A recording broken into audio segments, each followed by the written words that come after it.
नमस्कार दोस्तों, आप सबका स्वागत है ऑनलाइन क्लासेज में।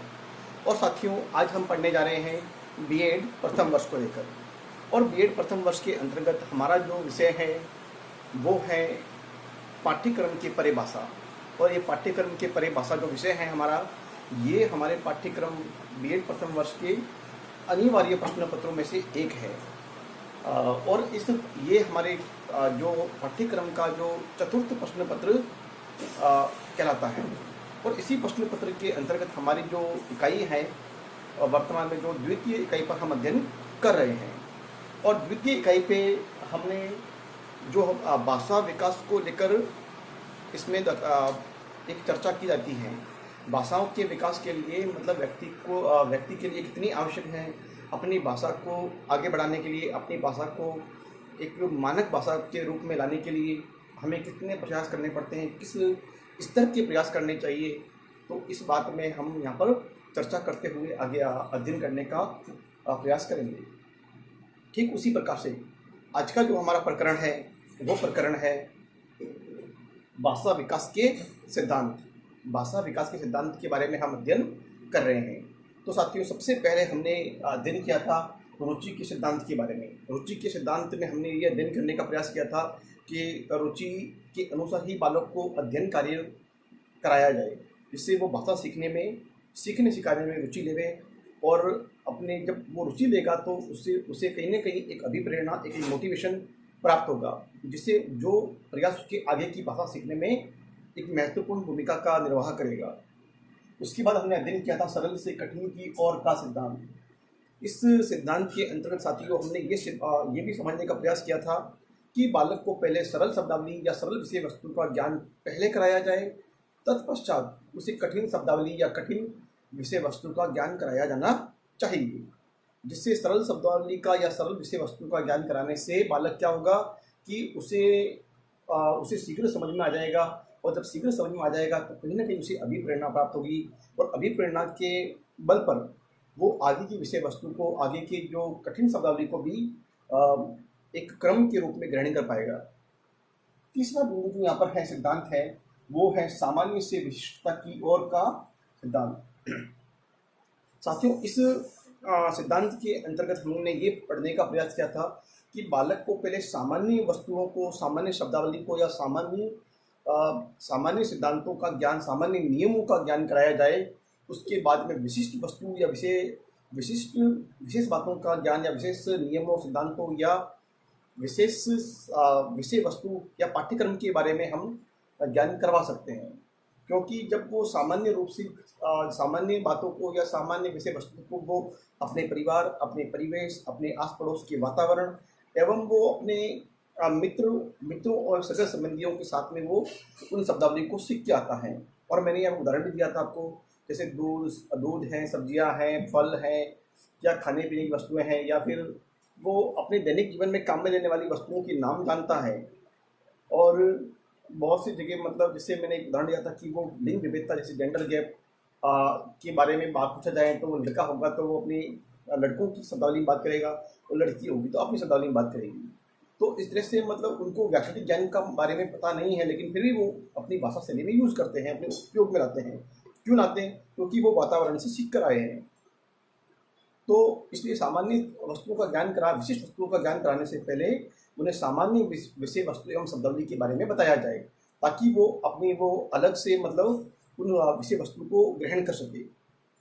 इसके बाद बताया था मैंने सामाजिकता का सिद्धांत। सामाजिकता का सिद्धांत वहाँ पर ये बताता है कि बालक जितना सामाजिक कार्यक्रमों में, गतिविधियों में भाग लेगा, उसका सामाजिकरण उतना ही तीव्र होगा। और जब बालक का सामाजिकरण तीव्र होगा तो बालक के लिए उसका भाषाई विकास भी उतना ही तीव्र एवं संवर्धित होगा। अगला जो बिंदु हमारे सामने है, आज जो पढ़ने जा रहे हो बिंदु है 5वां, विचारों के आदान प्रदान का सिद्धांत।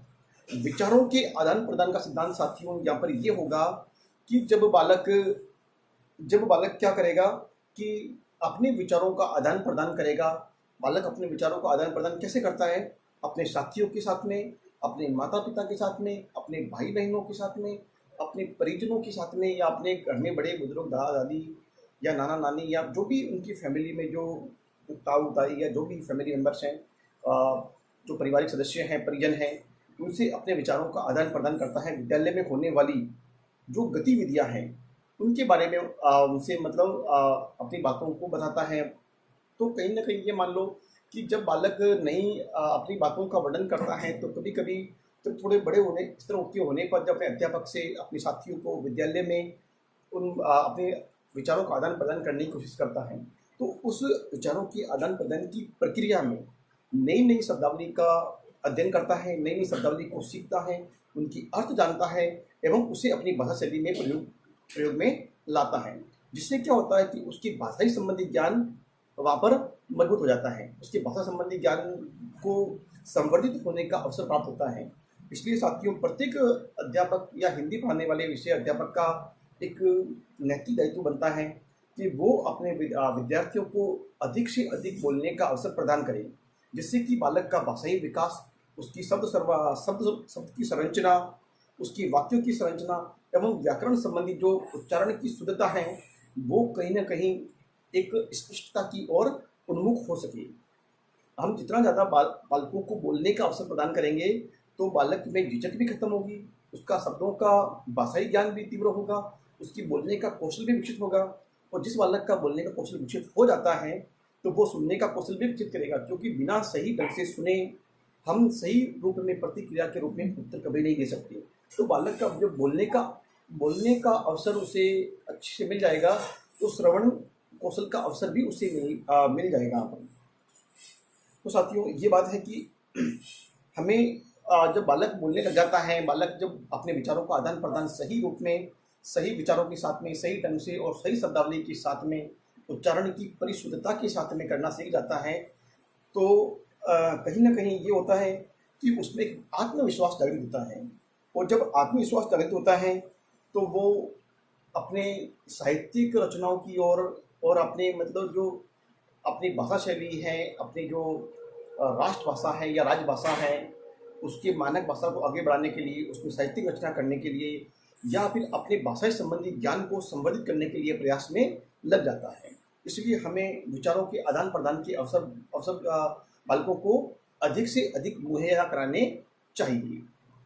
अगला बिंदु साथियों हमारे समक्ष है बहुभाषिकता का सिद्धांत। बहुभाषिकता का सिद्धांत साथियों ये होता है कि हमें जब हम बालकों को अध्यापन कार्य करवा रहे हैं, शिक्षण कार्य करवा रहे हैं, तो ऐसी स्थिति में क्या होगा कि हम शिक्षकों को हमेशा बालकों में